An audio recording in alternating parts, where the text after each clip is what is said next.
All right. Hello, everyone in the room and online. I'm Suzanne Bell. I'm an assistant professor here in the department, and I'm delighted to be presenting our speaker today, Goleen Samari, who is a fabulous researcher and a dear friend. Goleen is an associate professor and population health demographer in the Department of Population and Public Health Sciences at the University of Southern California.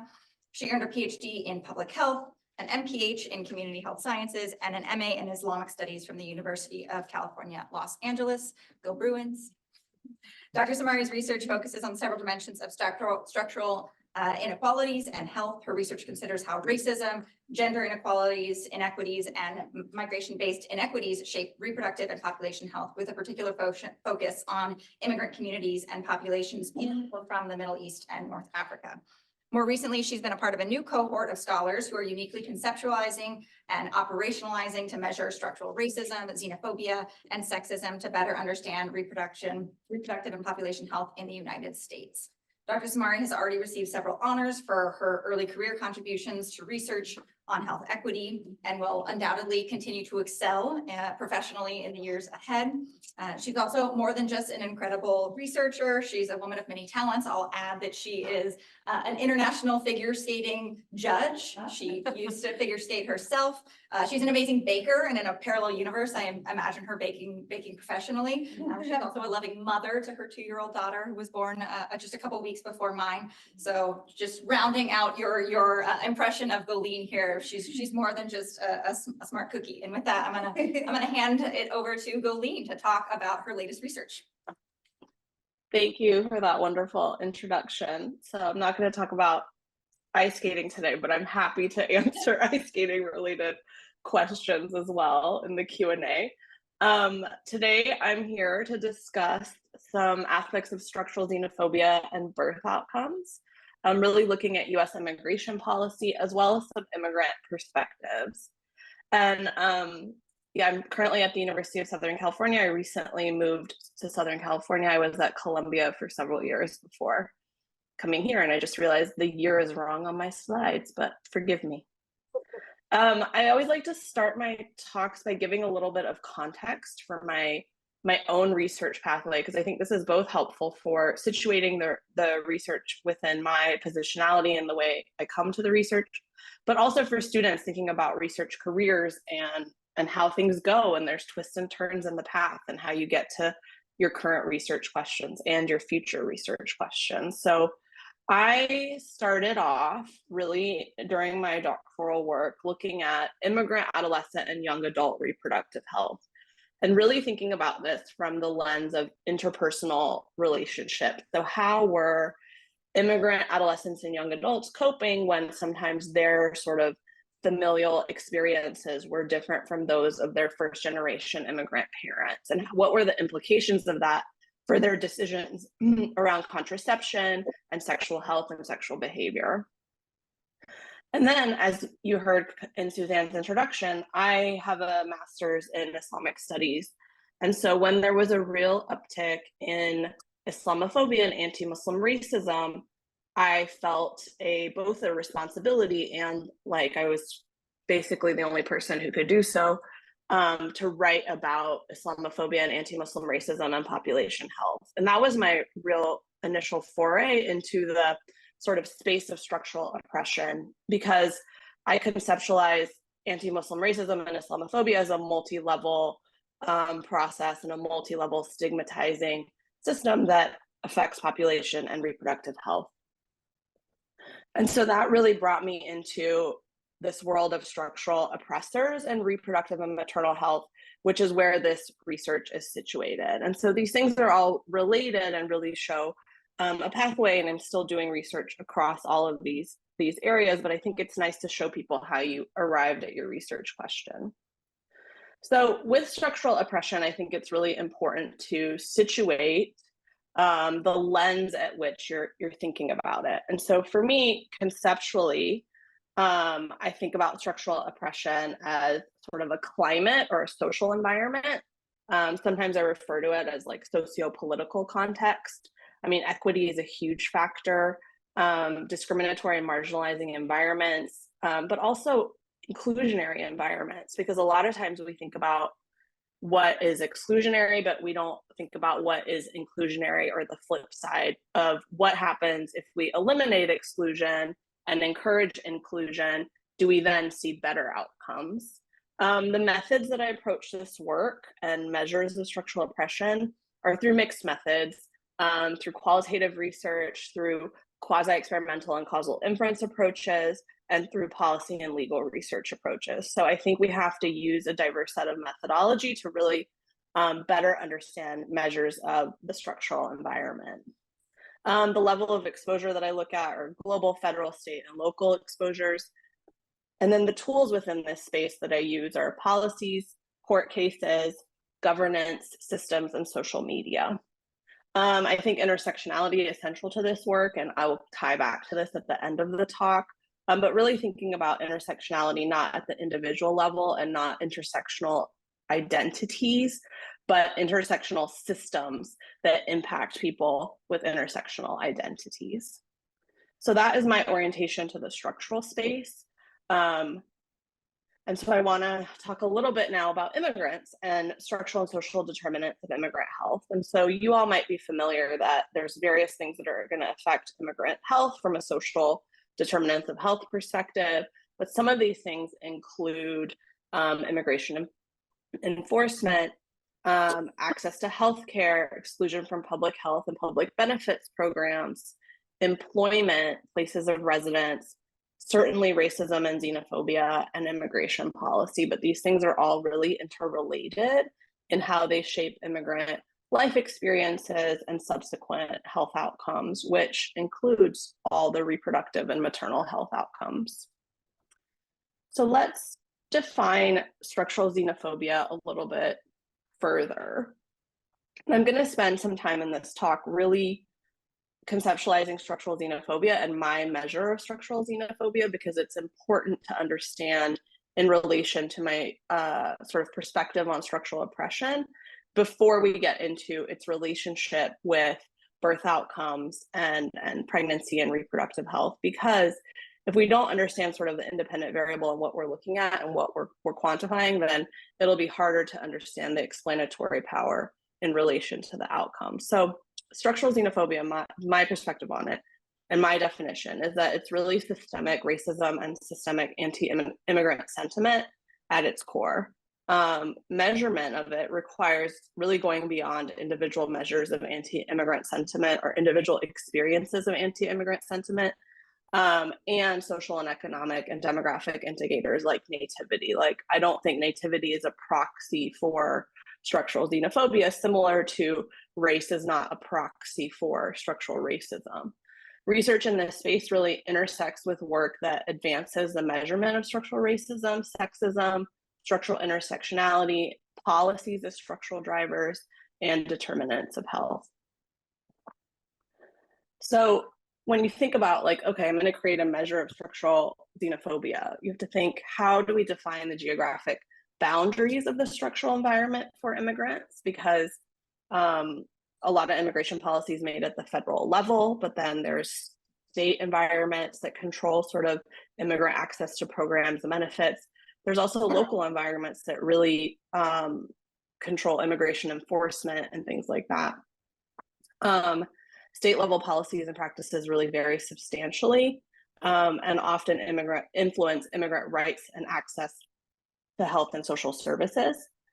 I think it's important to also point out that policies as a structural driver is a really narrow definition, but it's increasingly leveraged as sort of a symbolic marker of belonging and inclusion. So I created a measure called the IPC index, or the Immigration Policy Climate Index, which is widely used now by, I don't know, 30 to 50 researchers using it for various projects across the country. And I'm going to describe that measure to you based on all that background information I just shared. So the IPC index, when we were creating it, we had to think, so which policies do we include? So we included policies that have a differential impact on people based on immigration or legal status. We had to think about, do we want to include policy implementation or enactment?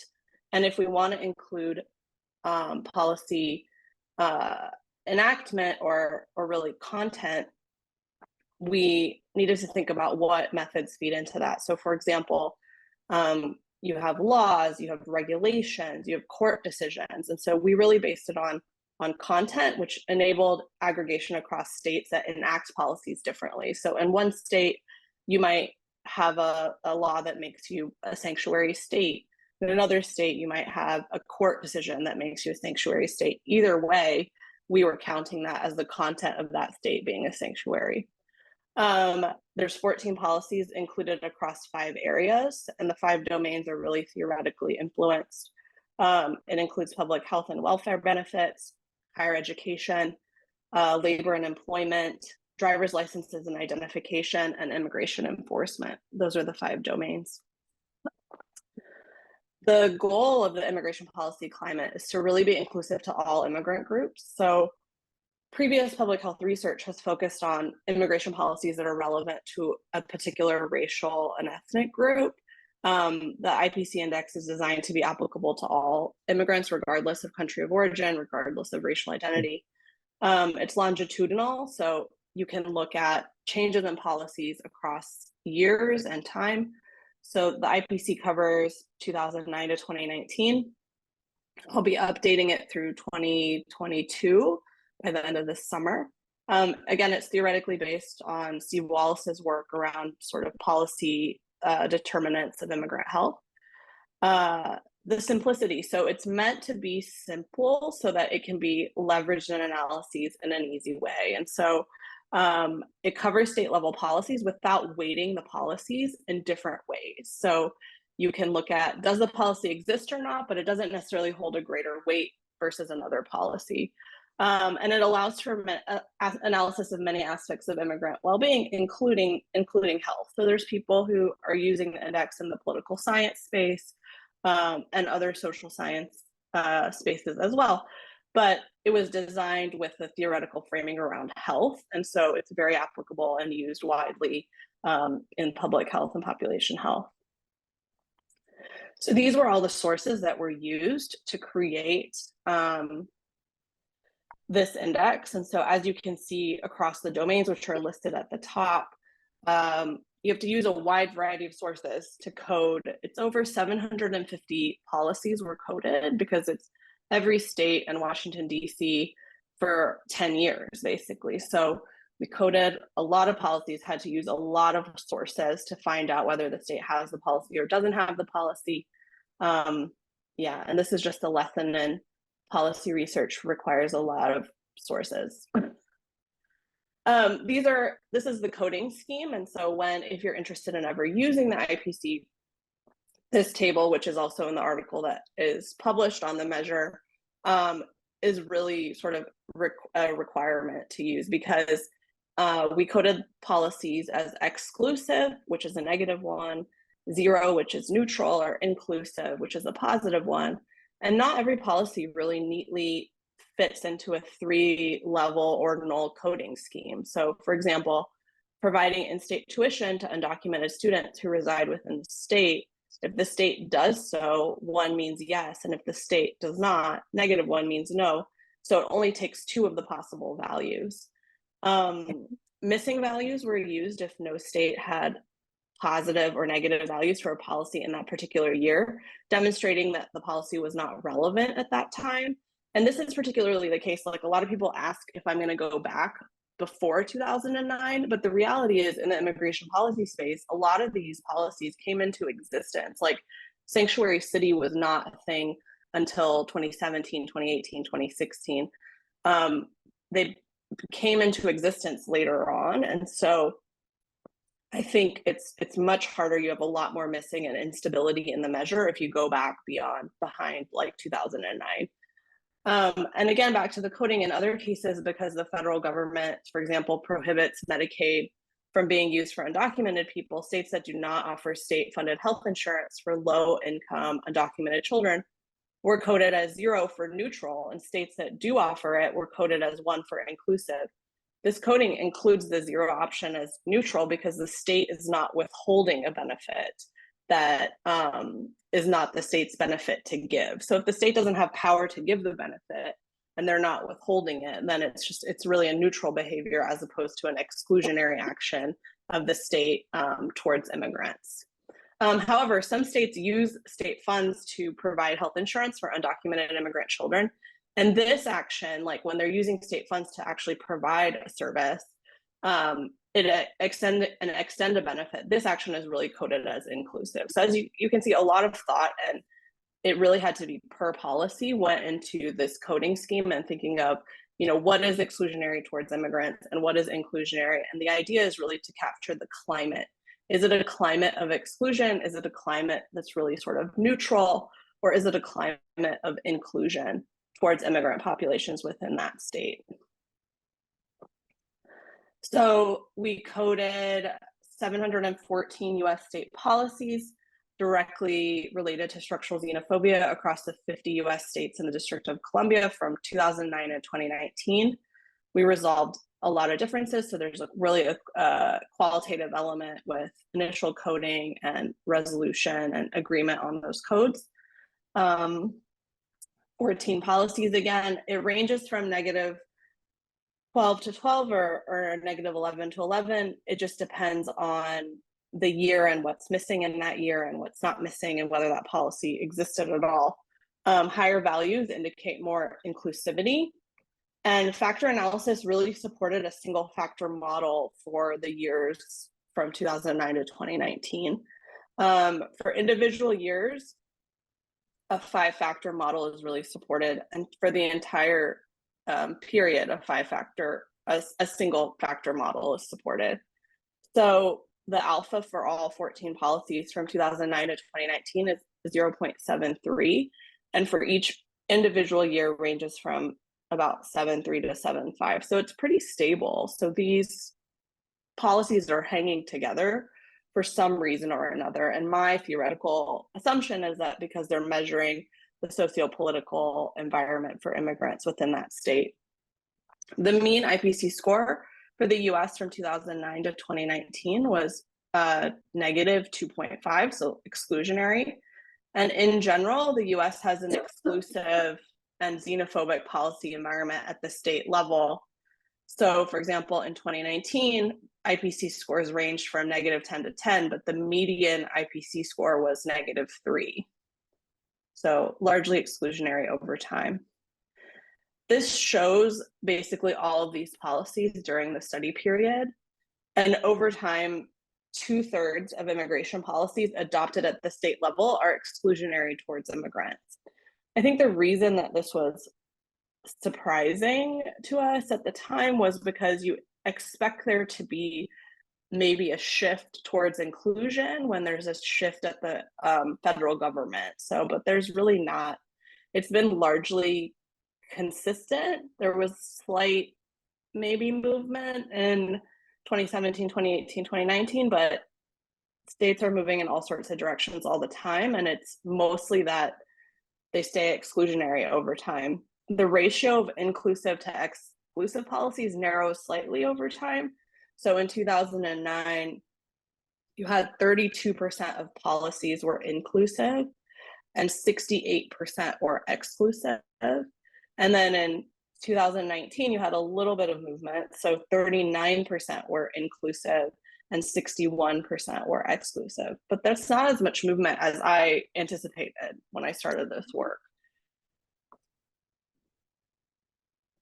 I think it's important to look at where the changes happen, and this is going to be relevant when we start talking about birth outcomes shortly. But so Alabama and Wisconsin moved towards exclusion, and California moved towards inclusion. This figure shows you states with a greater than 4-point change in IPC scores.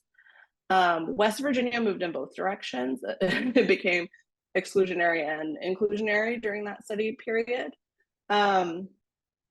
Over time, Georgia, Alabama, and Indiana emerge on average as the most exclusionary state environments, while Oregon, Washington, and California are on average the most inclusive. The shift from sort of an environment that's hybrid and shifts from mixed to inclusive environment there's some of that, but there's no state that changed from largely exclusive to largely inclusive. Like Alabama does not move from being really exclusionary to being inclusionary at all. Approximately 75% of states actually experience a 4-point change or less. And states that experience more shifts greater than 4 points are just the ones on this figure. So if you just look at states that change IPC categories, so they go from inclusive to exclusive or exclusive to inclusive, if you treat being neutral as exclusionary, and we can discuss like theoretical reasons for doing so, there's some additional movement, but again, not that much. So you see the list of states there. It shows whether they became inclusionary or became exclusionary, and in which year of the study period.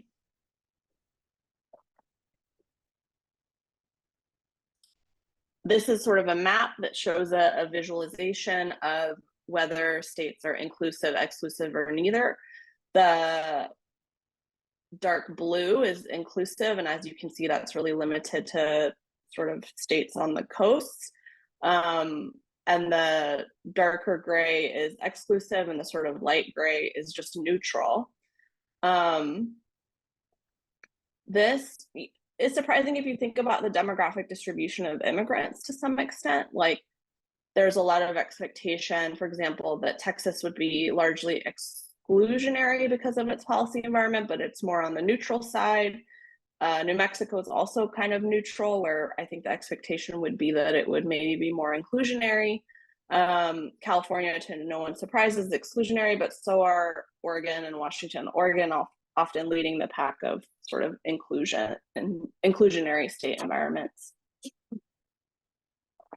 This, I think, is important. It's really important to think about the distribution of immigrants when we're interpreting this. So this shows from the Migration Policy Institute Data Hub, the darker blue and darker sort of shaded areas indicating more sheer number of immigrants, so population of immigrants. And as you can see, as expected, sort of immigrants are clustered in California, New York, Florida, Arizona, Texas, some in Washington State, and some in Illinois as well. Just before I get into some additional results, you can access the IPC index. It was designed so that people would use it. You just send a request via my personal website. You explain what you want to use it for and what your project is. I just approve it unless somebody's already doing that work, and then I let you know that it's already happening. And as long as you're not using it for nefarious reasons, then I give it to you to use. For some research question, like, it's better to use the continuous score, and for others it's best to use just the measures of inclusion or just the exclusionary codes. It just depends on the research question. And so when you are requesting the data, I think it's really good to be mindful of what exactly you need. Like, you don't need the whole data set for a lot of things. And a full circle moment for me, as you remember, like the early stages of my career, I really was looking at interpersonal dynamics amongst immigrant households and families, and a lot of national surveys are requesting this data as part of their sort of arsenal of structural data that they're linking. So things like Ad Health, for example, will have the IPC connected to Ad Health for use in that analysis with that data. So that was exciting for me. All right, let's talk about the relationship between this measure and birth outcomes. And again, thinking about this against the backdrop of the demographics of the immigrant population in the US, and against the backdrop of changing fertility, both for US born and foreign born populations in the US.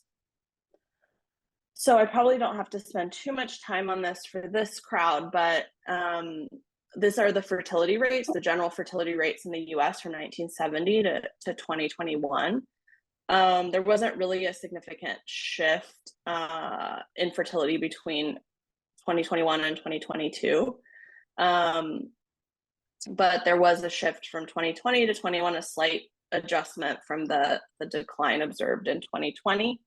The total fertility rate for the US in 2022 was 1,665 births per 1,000 women, essentially unchanged from the rate in 2021. And the total fertility rate has declined by an average of 2% per year from 2014 through 2020, and then it rose 1% from 2020 to 2021. So this is the total fertility rate for the immigrant population. So the overall US population is shown in green. Immigrants are shown in red, and then the US born or the native born are shown in blue. It shows that the TFR for all women, immigrants and native born in the US in 2019 was about 1.76. Excluding immigrants, it would be 1.69. And the difference of 3.6% really represents the impact of immigrants on the nation's overall TFR. So while immigrants do have higher fertility than US born, their impact on overall fertility in the US is actually quite modest. This might seem counterintuitive to like the public narrative or things, but for example, immigrants gave birth to 734,000 children in the United States in 2019. And that accounts for 19% of births, but it only modestly raises the overall total fertility rate. There have also been shifts in the share of US immigrant births to Hispanic communities. It's driven by declines in births among Mexican women, about 50% of that. So a key factor driving down the US birth rates among Hispanic immigrant women has been the 37% decline in rates among women born in Mexico. The decline was about 131.8 in 2000 to 83 in 2017, and that's the general fertility rate.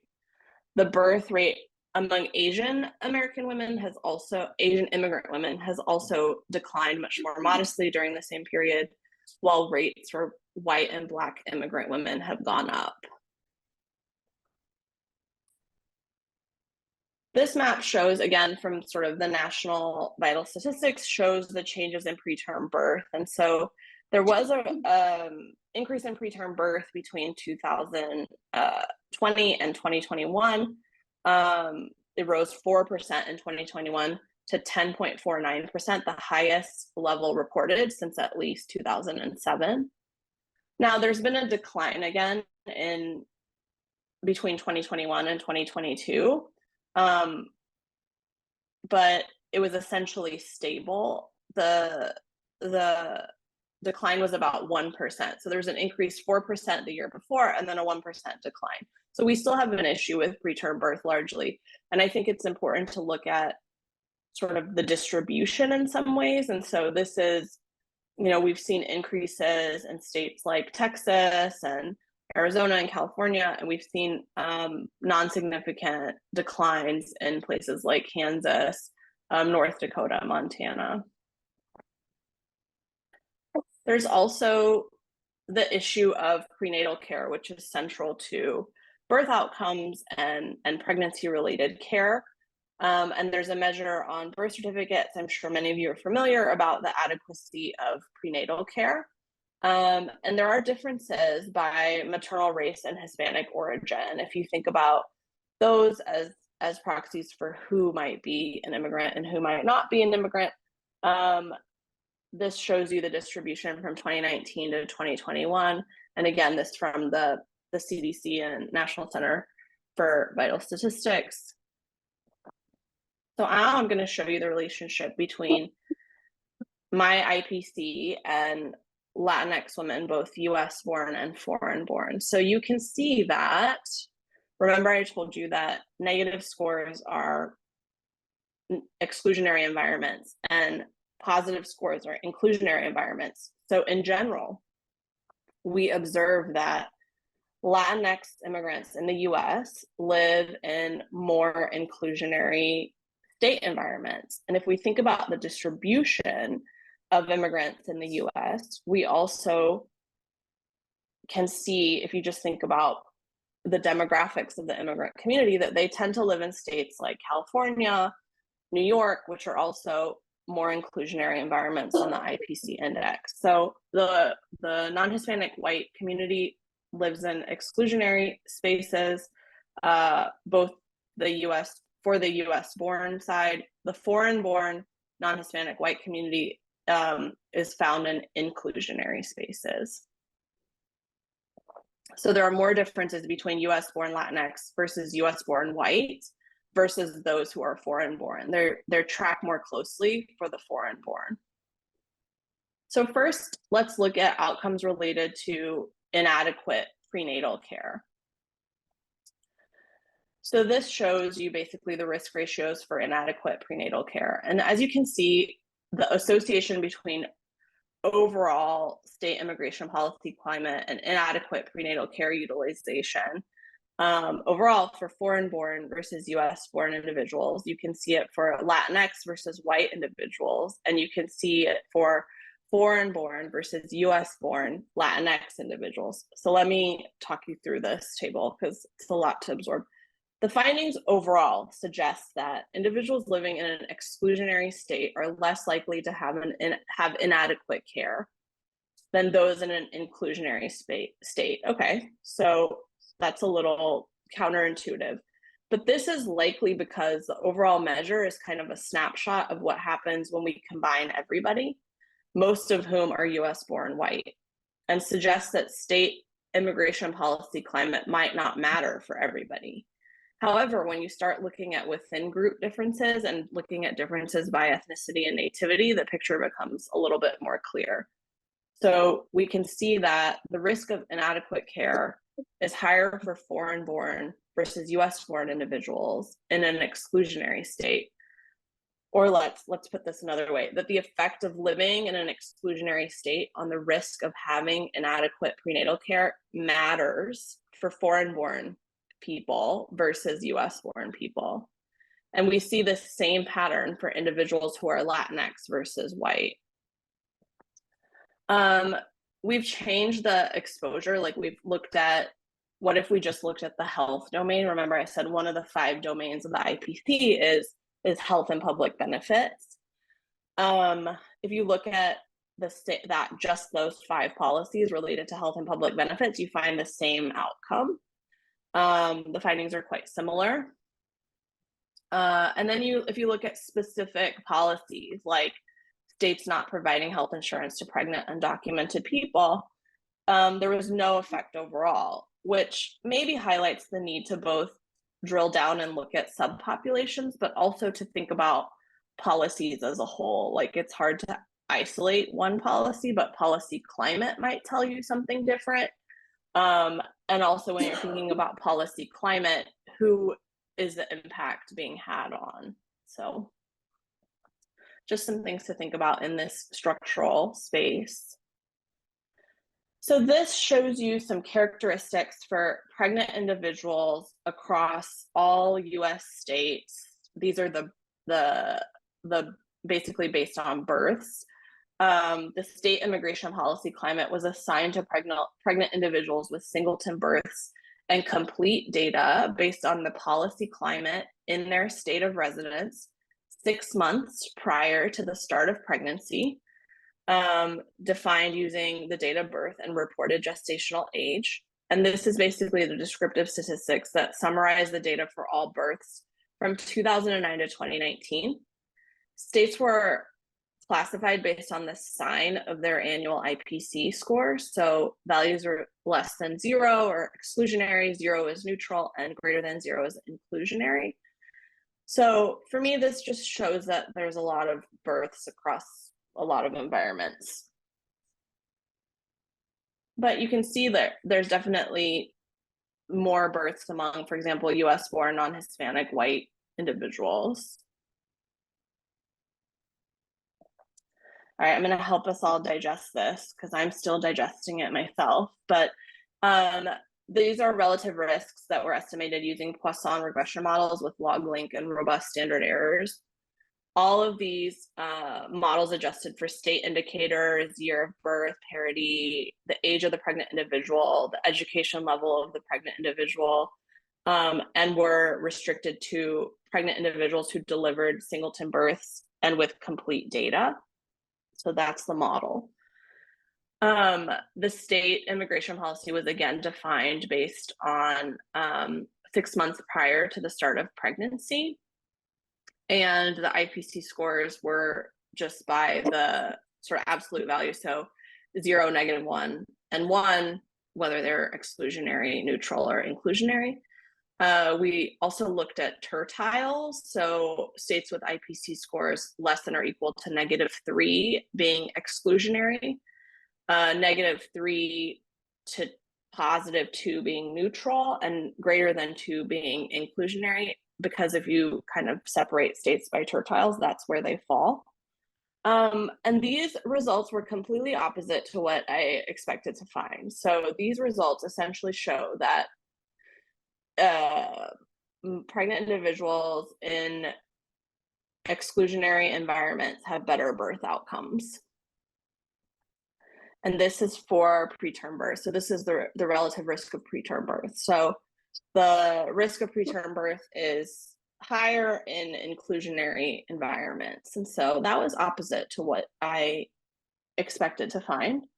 So then I said, let me look at the association between state immigration policy and low birth weight as another measure of birth outcomes. And again, models control for the same thing. We looked at tertiles, exclusionary, inclusionary based on the sign, and then 1 point increases in the continuous IPC score. And again, you see that inclusionary environments are associated with greater risk of low birth weight. So then I said, well, let me limit this to age. So let's look at a higher risk group. So adolescents and young adults, 14 to 24-year-olds. And again, similar results, where exclusionary environments are somehow protective of birth outcomes. So then I had to tap in a little bit to my further into my demography training and think about the distribution of fertility. So this is the distribution of fertility in 2019. I mean, I'm controlling for states in the model, but there's 2 factors, right? Distribution of fertility and distribution of immigrants, and immigrant selection potentially into states that are inclusionary, which we observe based on what we observe in the IPC over a 10-year period. And so here we see that the darker color fertility rate is higher, and then the lighter color, the fertility rate, is lower. So you can see where fertility is clustered in the US. And then this shows the share of births that are attributed to immigrant moms, and it varies markedly from state to state.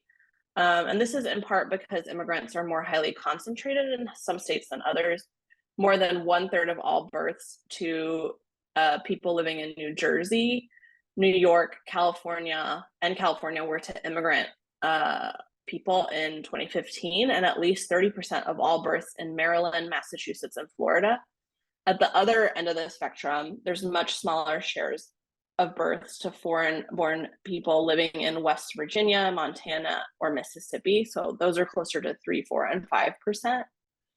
And so there's definitely a demographic story at play and an immigration selection story at play in these results. I don't think that exclusion creates positive birth outcomes. I think that there's a larger narrative about the landscape of fertility, the distribution of immigrants, and the interplay of those factors in how the socio-political climate and structural environment shapes health outcomes. So just to summarize some of these findings, the 10-year period, exclusionary environments were associated with lower risk of preterm birth. When we look at prenatal care, the effect of living in an exclusionary state on the risk of having inadequate prenatal care matters for foreign-born versus US-born individuals. And these relationships are really occurring against a backdrop of changing fertility rates and immigrant fertility rates and immigration patterns. So that's a lot of things happening at the same time that have to be unpacked in order to actually speak to what do these results mean.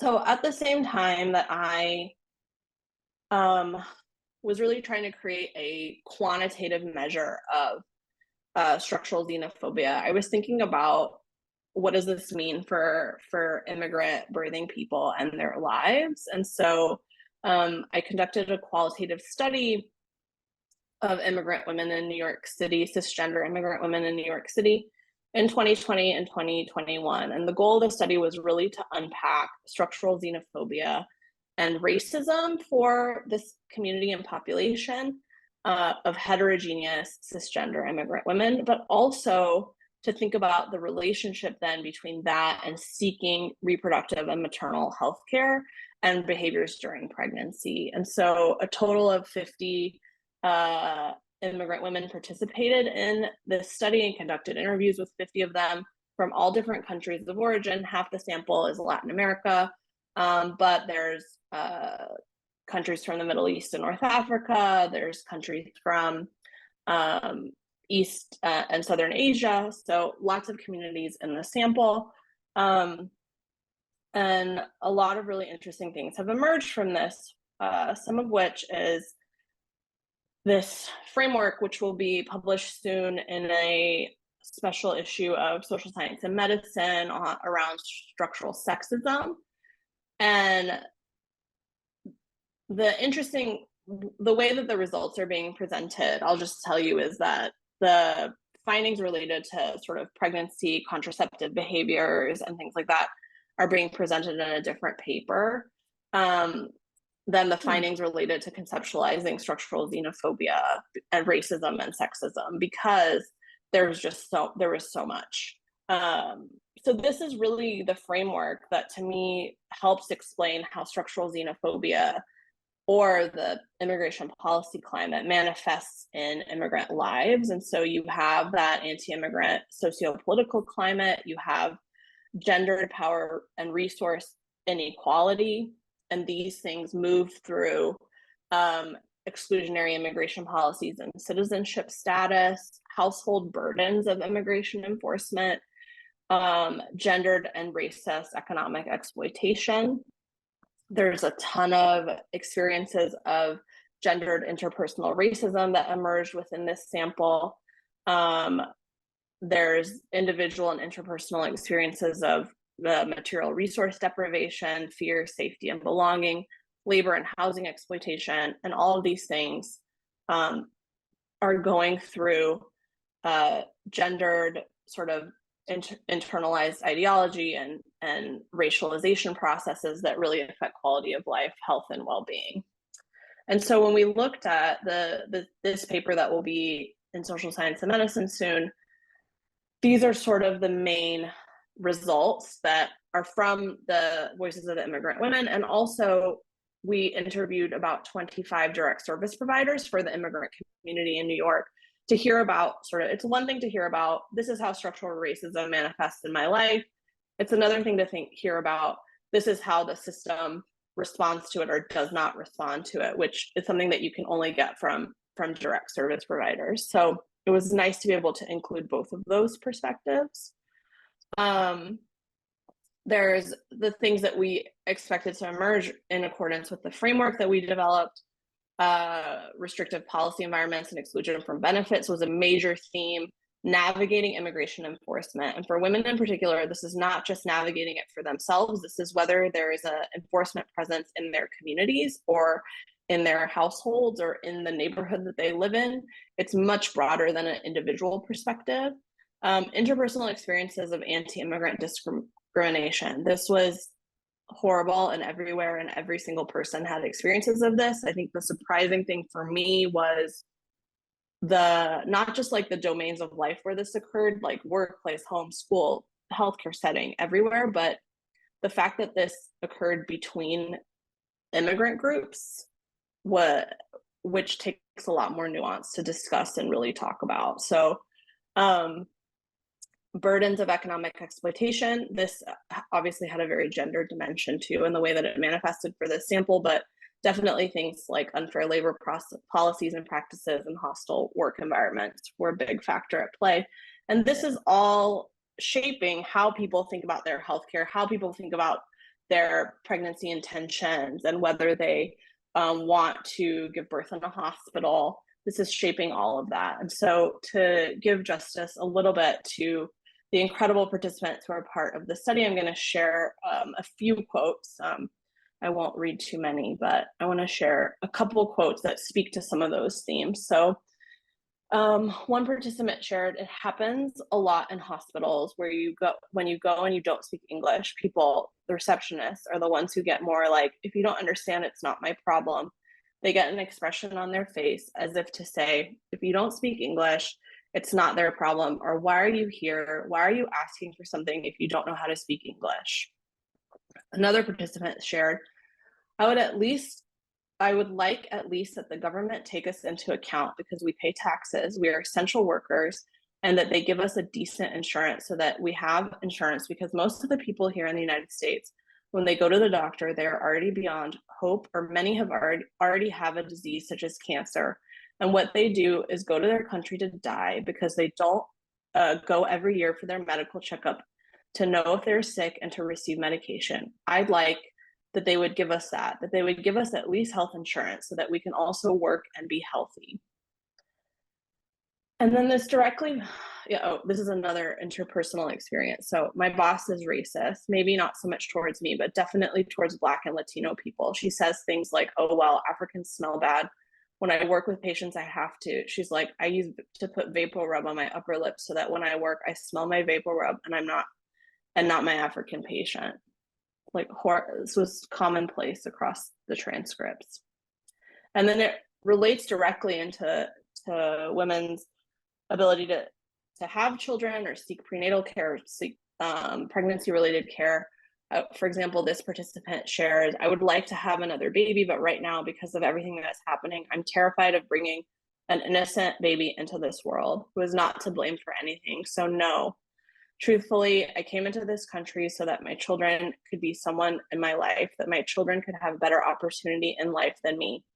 And when we probed about what would concern her the most about having another child, she answered, "The discrimination. I don't want to go to a hospital and have them stare at me and ask me what's going on with me and being pregnant. I don't want them to say, there's this stupid woman coming to the hospital and she can't speak English." And this reality of facing discrimination in hospitals and healthcare settings is very prevalent and pervasive throughout the sample. There's also mistreatment by healthcare providers themselves, which is often sort of not looked at or not looked at enough in the birth outcome space. I'm part of a paper that was just accepted at JAMA Network Open, where we look at the 2020 pregnancy risk monitoring system in 6 states and New York City that participated in sort of a postpartum assessment of health survey at 12 to 14 months postpartum. And in that, using that data, we looked at mistreatment by care providers during childbirth. And we found that it's a really common experience affecting more than 1 in 8 people with a live birth in 2020. That's a prevalence of about 13.4%. And the highest rates of mistreatment occur among individuals who are not married, Medicaid insured, LGBTQ identifying, obesity, those who have a history of substance use disorder, mood disorders, immigrants, and those who have an unplanned cesarean birth. Interestingly, on the racial side of the data, those who are Middle Eastern and North African were most likely to report mistreatment, followed by Black individuals and people of multiple minoritized races. So that's, I think, is an important piece that's going to come out soon. But mistreatment by care providers is prevalent and definitely could be a contributing factor to the outcomes that we observe. Another thing that's confounding this whole narrative and changes that we've observed is the Dobbs decision. So I think this highlights the importance when I think about places like Texas, for example. And the fact that on the IPC, Texas is very neutral. It's really kind of neutral, not in the middle. It's not very exclusionary towards immigrants when you look at those specific policies. But as we all know, it sort of leads the way in being exclusionary in terms of reproductive rights. And there's some, structural oppression scholars that really think about abortion restrictions and restrictions of reproductive rights as part of measures of structural sexism. There's others who think of it as an aspect of structural racism. But the reality is that that's happening with direct implications for women's care also. And so it really begs and calls for the need to look at intersectional structural measures and including this as a dimension when we're looking at for a better understanding of birth outcomes and birthing people's health overall. So with that, I would just like to acknowledge numerous mentors, funders, co-authors. Lots of this work is ongoing, so feedback and questions and comments are always appreciated. And the study, again, especially the qualitative work, would not been possible without the tireless effort of the CBOs that serve immigrant communities in New York. So with that, I will open up to some questions and comments. Help navigate questions. If people have them online, feel free to put them in the chat. We can't. Yes, we can see them down here. And if people in the room have questions, go ahead and raise your hands. Hi. Thank you, Goleen. Also, that was wonderful. Good job. Yeah, it was amazing. It's Amelia Thank again, so I'm just gonna ask my question. Can you hear her all right, Goleen? Okay, Yes, great. Okay. yes. I was wondering if in the IPC, if there, or in general, if there's any state related laws to speaking English and like English discrimination based on language that could be included in the IPC, or if in general it exists at all. I'm not sure, but my inclination is no off the bat. But an interesting question for the IPC is like, what additional policy dimensions should there be additional ones added and not? And if there is a language one, it's definitely one that should be thought about. My hesitancy with language, even though it comes up a lot in the qualitative interviews, my hesitancy with it is that it's too often used as a proxy, similar to race. And in the racism space, language is used as a proxy to like be dismissive of the discrimination that immigrants experience. And it's more than just giving them care in the language that's easiest for them. Do you know what I mean? So I have to think about it further in terms of the state level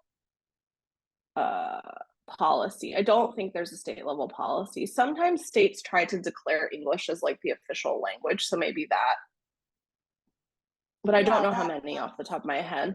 Yeah. Yeah, that makes sense. And similarly, I was gonna say, I don't know if it included any appearance-based discrimination, like some states passing laws against textured hair at schools. Yeah, those are definitely things to consider moving forward. There's also a lot of relating to my anti-Muslim racism work, there's a lot of state level policies that are anti-Sharia law policies. Like there's so many, which is wild, but that exists. So there's lots of really interesting things at the state level. Definitely. And it seems like some of the policies may be more group specific as opposed to more public or population health specific. Yeah, exactly. One of the big goals of the IPC is so that it can be used for like all immigrants, regardless of sort of country or region of origin. And so that was a big thought process into what sort of policies are included or not. Yeah, that makes sense. Thank you so much. Yeah, you're welcome. Positive feedback, fabulous presentation, wonderful, thoughtfully done. And then a question from a student, Adrija. Great presentation. I was wondering if the study also accounted for translation services provided at the hospitals. I do totally hear the concern about language as a proxy sometimes, but was just curious. So the qualitative study, we have some, like when the women shared about whether they received translation or what language they received care in, we definitely have that. We also did like they could opt to do interviews in English or Spanish. And so a lot of our Latinx participants did Spanish language interviews. And so we do have more on language overall and service provision. I think it's hard. I mean, again, it's qualitative. It's really about context and setting the context, and it's hard to like make causal inferences about whether that impacted their outcomes and behaviors, but we set up that context more. We also have in our provider sample whether they provide services in various languages or not. We include that information. Other questions in the room or online? Celia? Hi, Goleen, this is Celia. Great presentation. Thank you so much for sharing. I was wondering if you have any plans of creating a similar measure at a more subnational level, kind of beyond the state level. And some of the results that you were, talking us through, especially the ones that didn't quite make as much sense related to birth outcomes. I was wondering if there could be something at a lower level to look at policies kind of beyond, lower than the state level. Obviously that would take a lot of effort, but just curious. Yeah. So the one thing, and this might be helpful for people who are inspired to create their own measure in the room, but it's really hard because now I'm responsible for this measure. Lots of people are using it. I have to build the infrastructure of continuing to update and house this measure and disseminate it. It's a whole research enterprise to just keep up with the measure. And I was just doing it so I could look at the relationship with birth outcomes and pregnancy related care and contraceptive use and all this great stuff, but it's taken on a life of its own. So I say that because it requires its own set of grants, its own set of fundraising, its own set of resources. And that's just at the state level. There are like 58 counties or something in California, and I've been approached and thought about doing this at the county level because what we know about immigration enforcement is that it largely occurs at the county level, right? So it's dispatched essentially to local police departments. A lot of it's happening at the county level. I think, for example, Syracuse has tracked data around immigration enforcement that's at more granular. There's some tools that exist already to look at some of these things at a lower geography. I think for me, do I want to take on a county level policy measure? At this point in time, I would have to say no, just because I know what it is to even have it at the state level. Whether it's even feasible or not is another question, because that would just be a massive data effort. I mean, so I think whoever does it, power to you. I think you need a lot of institutional and resource support to do something like that. But there are some good tools already, like the track data. Syracuse is more granular. There's always trying the FOIA request route, which is often not fruitful in the immigration space, but you can try to get more sort of granular data that way. But yeah, that's my initial reaction. I hope that answers your question. Yeah, and then can I ask one more question? Sure. I had one more question about, you presented a table where you looked at the IPC scores in tertiles instead of just the continuous score. And when we were learning about how you develop the score, 0 was kind of that neutral category. And then in the tertiles, it was, I think, a cutoff of +2. Can you explain that piece a little bit? Because I was just kind of curious about how you made that decision. More measurement. Yes. Yeah, so it's a great question. I think when you think about using this measure in analysis, like you have to try different stuff, because conceptually 0, sure, we coded it as neutral, but what does it mean to be neutral towards immigrants? Like, if we know that immigrants are at a disadvantage in terms of certain health outcomes and behavioral outcomes and education outcomes and all sorts of things, then is being neutral towards them, like, what does that, it doesn't mean anything at all in some instances. And so to me, there's an argument to be made for making all the neutral exclusion, like lumping it with exclusionary. Like that's an analytic approach that should be taken sometimes, depending on the question. There's also the argument of like, let's look at, okay, we coded in this way, but like, we have like all this data. So let's look at the distribution. And that's where the tertiles comes in. And so if you really treat the people in the middle as neutral, you get to +2. And I think -3 to +2 kind of becomes your neutral boundaries. And so I think it speaks to this bigger issue, which is, and when people request to use the data, I kind of probe them on this, because sometimes people will be like, I want all the information, all the exclusionary, inclusionary, and continuous scores for 2009 to 2019.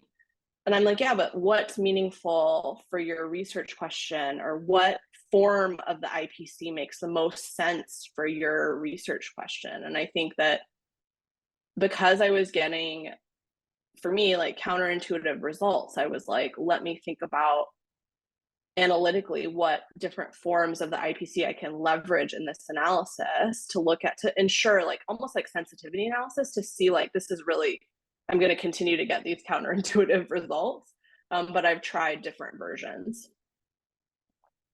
Got it. Thank you. Kristen said she Thank loved you. your question, Celia, especially considering growth in new migratory destinations in that sort of insulating effects you described of living in a place with higher immigration policies. And then Mohammed Zakul Alam said, Steve has her hand up. Yeah, who does? Stacy. Oh, Yeah. sorry, I can't And for a while. see you Yes. off the top of the screen. Stacy, go ahead, since you have your hand raised. Sorry about that. Thank you, Emmy and Allison. Thank you so much for this Thank you. talk. And I also wanted to mention that I was a figure skater too, so that was exciting to hear. Figure skater, thank God. So I was really curious about the inclusionary policies, and so my question is kind of like picking your brain. I'd love to hear more of your thinking about this, of whether you think having more inclusionary policies would have more of an impact on outcomes, or having fewer exclusionary policies, or maybe both are needed at the same time. But I just wanted to hear more of your thoughts about the differences potentially between the two. Yeah, it's a really great question. And this is, I think, a place where the structural oppression space is struggling or still trying to figure it out, because we know that less exclusion leads to some positive outcomes, but we don't know, and we can't speak definitively to more inclusion leads to better outcomes. So lots of exclusion is bad, less exclusion is better, but more inclusion, ? So that's a big challenge, because a lot of times when I'm trying to like leverage this work to be like, you should have better policies at the state level, but then there's not a lot of evidence that shows like being a really inclusionary environment. And part of it is because, okay, again, these are policies related to immigration. There's a whole lot of other policies, including like reproductive health, that if those are going south, there's only so much that inclusionary immigration policy is going to do. And so I think eventually we're going to arrive at this solution that's going to be, you know, the health in all kind of model. Like there's immigration happening, there's other sorts of policies that affect people's lives and social determinants of health that are also relevant, that have to be considered together in order to fully understand the effects of inclusion. But for now, it's like a big black box, and sadly, we can't say it's like a one-to-one, like take away the exclusion, implement the inclusion, and your population will do better. Like we just don't know.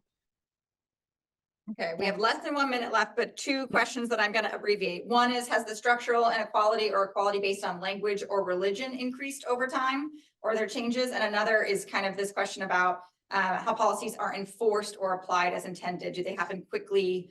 Maybe getting at like, is there a lag in policy implementation? Okay, policy implementation, I will say, I can answer that quickly. It's its own thing, right? So this was really about the context of the policy, like was it passed in this, does it exist or does it not exist? Mm-hmm. Whether it was implemented or not, I think is a lot more detailed to unpack and figure out. Again, that's a place where we need more work. Like in immigration, for example, enforcement is a piece of implementation, but there's a lot of other things in policy implementation. This is a really big question in the immigration policy space. The other question related to, so I can speak to specifically, it was about religious discrimination over time. So anti-Muslim racism peaked in 2018.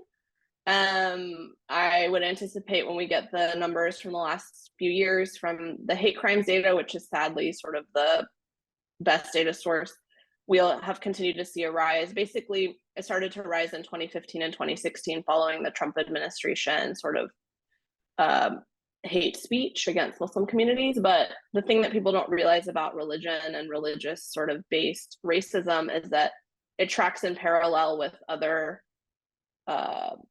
religious minorities. So whenever there's an increase in anti-Muslim racism, there's an increase in anti-Semitism as well. All the data tracks together. So if I were to say yes or no, just off the top of my head without having the data in front of me, I would say, yeah, in general, since 2015, there's been an increase in structural discrimination against religious minorities. Great. And then Cynthia said, interesting to consider whether effectiveness of current efforts within and across states to promote equity in birth outcomes varies in relation to inclusionary, exclusionary policies. And she said, thanks for sharing outstanding research. I think we can all thank you for sharing your amazing research. Exciting to see it all packaged here. I've heard bits and pieces, but yeah, this was lovely. Thank you all for coming. Thank you so much for having me. It was a pleasure to discuss this all with you today. And if anybody has questions or comments or wants to meet separately, you're always welcome to reach out to me. Is your email, was it on the slides? Also, someone had It was asked on if the- you would be willing to share your slides. Oh, yeah. Oh, sure. Are you good? Yeah. Okay. Yeah. We will make those available. And her email is samari@usc.edu. Thank you all.